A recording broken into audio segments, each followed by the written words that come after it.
यथा चतुर्मुखो ब्रह्मा स्वर्गलोक पितामह तथा मम यज्ञस्मिन् ब्रह्मा भवद्विजोत्तमः नमो नमः। તમારા બધાનું સ્વાગત કરું છું આધ્યાત્મિક મહાશક્તિમાં। અગ્નિનારાયણ જ્યારે પ્રબળ થાય છે ત્યારે વિશાળકાય મહેલ હોય અથવા નાનામાં નાની ખૂબ જ યત્નોથી બનેલી ઝૂંપડી હોય, એમાં ભેદ રાખ્યા વિના એ બંનેને નાશ કરી દે છે। તો અગ્નિનો આવો સર્વભક્ષી ગુણ કેવી રીતે થયો અને અગ્નિ સર્વભક્ષી બન્યા કેવી રીતે, અને છતાંય અગ્નિ પવિત્ર કેવી રીતે ગણી શકાય, આજે જાણીએ આપણા આ મુખ્ય વિષયમાં। આ જે ક્રિયા થઈ છે એ ક્રિયામાં અગ્નિને પ્રબળતા અને પ્રવિષ્ટતા અને સાથે સમરસતા જે મળી છે, એના પાછળનો જે સર્વભક્ષી ગુણ છે એ કોઈ વરદાન નથી, એ એક શ્રાપ છે। અને શ્રાપ વિશે આપણે આજે ચર્ચા કરવા જઈ રહ્યા છીએ। તો બ્રહ્માજીના પુત્ર ભૃગુ મહારાજના લગ્ન પુલોમા સાથે થયા અને એ આશ્રમમાં સુખેથી રહેવા લાગ્યા।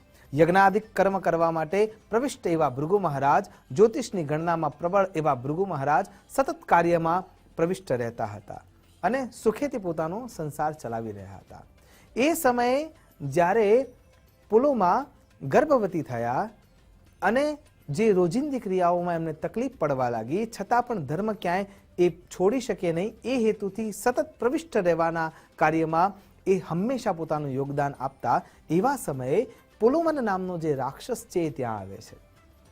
પુલોમન રાક્ષસ એટલા માટે ત્યાં આવે છે કેમ કે જે પુલોમા છે ભૃગુ મહારાજની પત્ની, એમને વાગદાન એમના પિતાએ આપ્યું હતું। એટલે કે જ્યારે પુલોમા કુંવારા હતા ત્યારે એમના પિતાએ પુલોમન નામના રાક્ષસને પુલોમાનું વાગદાન આપ્યું હતું। એટલે કે એક તરીકે એ વાગદત્તા હતા।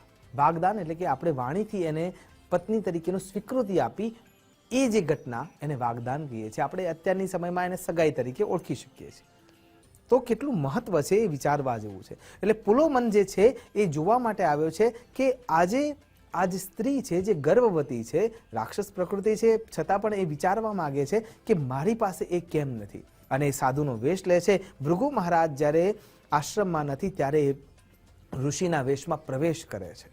પ્રવેશ કરીને પુલોમાને એ ભિક્ષા માટે આબદ્ધ કરે છે કે તમારી જે સ્થિતિ છે તે પણ મને ભિક્ષા આપો।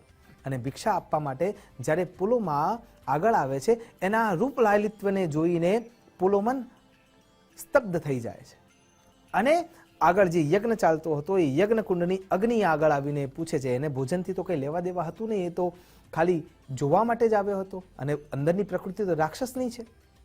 એટલા માટે અગ્નિ જે પંચ તત્વોમાં પૂજિત છે એને પૂછે છે કે હે અગ્નિનારાયણ, તમને તમારા ધર્મની સોગંદ છે, મને સત્ય કહેજો કે ભૃગુ સાથે પુલોમાના લગ્ન કેવી રીતે યોગ્ય છે, કેમ કે એ તો વાગદત્તા છે, મારો પ્રથમ અધિકાર છે, વાણીથી એ મારી પત્ની થઈ ચૂકી છે, તો હવે આ કેવી રીતે થઈ શકે?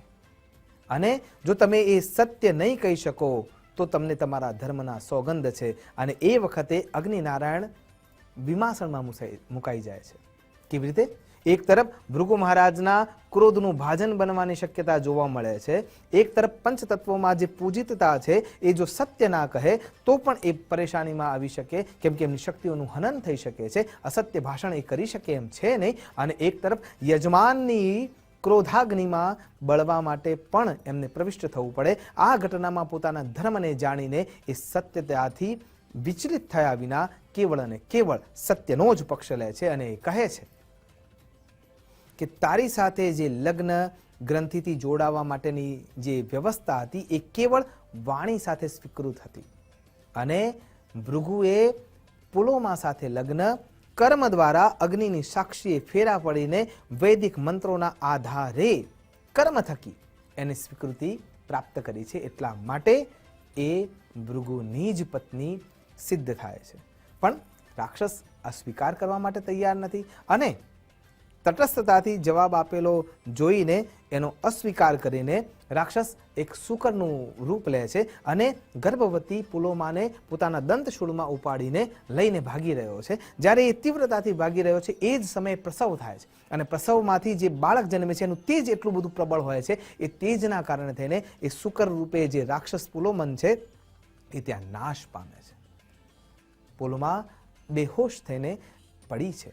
અને એ વખતે ભૃગુ મહારાજ આશ્રમમાં આવે છે અને પોતાની વિદ્યાના આધારે બ્રહ્મ વિદ્યાથી એ જાણી લે છે કે ઘટના શું થઈ. અને એ વખતે અંજલિમાં પાણી ભરી અને અગ્નિનારાયણને એમ કહે છે કે જો તટસ્થ રૂપે સત્ય કહેવું એ તમારો ધર્મ છે, એટલે કે એ તમારો સ્વભાવ છે, તો હંમેશા તટસ્થતા રૂપે જ તમે એ તમારા સ્વભાવને સ્થિર કરો, સર્વભક્ષી બનો. તમે હવે ભેદ નહીં કરી શકો કે આ સારું છે કે ખોટું, બધું જ ભક્ષણ તમારે કરવાનું રહેશે. અને આ શ્રાપ મળે છે. અગ્નિનારાયણ યજ્ઞકુંડમાંથી અંતર ધ્યાન થઈ જાય છે, એટલે કે સચરાચર જગતમાંથી એ પોતાની શક્તિઓને પાછી ખેંચી લે છે અને રૂષ્ટ થઈને, ક્રુદ્ધ થઈને પોતાના લોકમાં જતા રહે છે. અગ્નિ વિના ક્યારેય ચાલી શકે નહીં. અને એટલા માટે બ્રહ્માજી જોડે તમામ દેવો જાય છે, તમામ ઋષિમુનિ જાય છે કે આ ઘટનાનો નિવેડો લાવો. બ્રહ્માજી સ્વયં પોતે સમુદાય સાથે અગ્નિલોકમાં પહોંચીને અગ્નિનારાયણને કહે છે કે તમને શ્રાપ મળ્યો છે, પણ એમાં પણ વરદાન છુપાયેલું છે. કેવી રીતે? કે તમે સર્વભક્ષી થશો, ઋષિનો શ્રાપ મિથ્યા થઈ શકશે નહીં. તમે સર્વભક્ષી બનશો, પણ તમે જેનું જેનું ભક્ષણ કરશો એ શુદ્ધતાને પ્રાપ્ત કરશે, એ પૂર્ણતાને પ્રાપ્ત કરશે. અને અગ્નિમાં જે આહુતિ અપાય છે એમાં તમને ભાગ મળશે. અને બધા જ અગ્નિનારાયણને વંદન કરે છે. કથા અહીંયા પૂર્ણ થાય છે. શીખવાડે છે શું? સમજાવે છે શું? એનું મોરલ છે કે જો તમે સત્યના માર્ગ તરફ રહો છો, કોઈ પણ શક્તિના પ્રભાવમાં આવતા નથી, કોઈ પણ શાપના પ્રભાવમાં આવતા નથી, તો બ્રહ્માદિક સર્વ તમને વંદન કરવા માટે આબદ્ધ થઈ જાય છે. અને આ જ રીતે જો તમે તમારા ધર્મને પ્રબળ રાખશો તો આ પૃથ્વીના સચરાચર જીવો તમારા માટે કટિબદ્ધતા સાથે ઊભા જ હશે. અને ઈશ્વર પણ તમારા માર્ગને પ્રશસ્ત કરવા માટે સામેથી દોડીને આવશે. તો આ પ્રમાણે અગ્નિનારાયણને જે શ્રાપ મળ્યો એના કારણે થઈને એ સર્વભક્ષી થયા, પણ એમના સ્પર્શ માત્રથી શુદ્ધતા મળે છે. સોનાને જ્યારે અગ્નિમાં તપાવવામાં આવે છે ત્યારે એ શુદ્ધ કનક તૈયાર થાય છે. શરીર જ્યારે અગ્નિને સોંપવામાં આવે છે ત્યારે એનું મુખ જે તત્વ છે એ તત્વ સાર રૂપે, ભસ્મ રૂપે ત્યાં મળી જાય છે. એટલા માટે અગ્નિનારાયણ સર્વભક્ષી થયા, સર્વ પવિત્ર થયા અને એમના સ્પર્શ માત્રથી સર્વને પવિત્રતા આપનારા બન્યા. આ કથાના આધારે આપણે એવું સમજી શકીએ છીએ કે ધર્મને જો સાચવવાનો આપણો પ્રયત્ન હશે તો મહાશક્તિઓ પણ તમારા ચરણોમાં ચોક્કસ નમશે.